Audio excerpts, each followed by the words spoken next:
নভুই ৰুবলৈ আহিলোঁ। এয়া চাওকচোন, এনেকৈ 10গৰাকীমান আমি এনেকৈ ৰুবলৈ আহিলোঁ। পানী ইমান হৈছে আৰু বৰষুণ জাকো দি আছে চিপ চিপকৈ। বতৰটো যে ৰ'দ দিয়া নাই সেইটোৱে বহুত যথেষ্ট লাগিছে।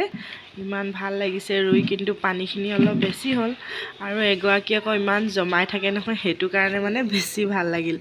চাওকচোন এইজনীয়ে কেনেকুৱা ধেমালি কৰি থাকিব নহয়। এতিয়া মানে ৰুই মেলি হৈ যাব। এতিয়া তাই মানে পূৰা মনত ফূৰ্তি লাগিছে ৰুই এটালোঁ বুলি।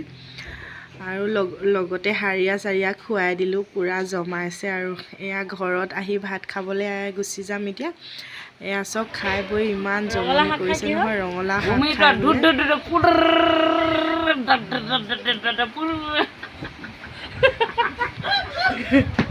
অঁ সেনেকুৱা কৰিলে, কেনেকুৱা কৰিলে? ৰঙালাও খাই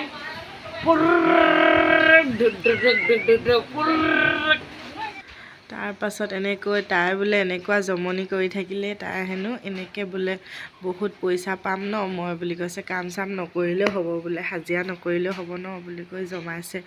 সেয়া চাওকচোন, ঝাৰু এটা লৈ কেনেকৈ গান গাব চাব দেই, দেখাইছোঁ ৰ'ব।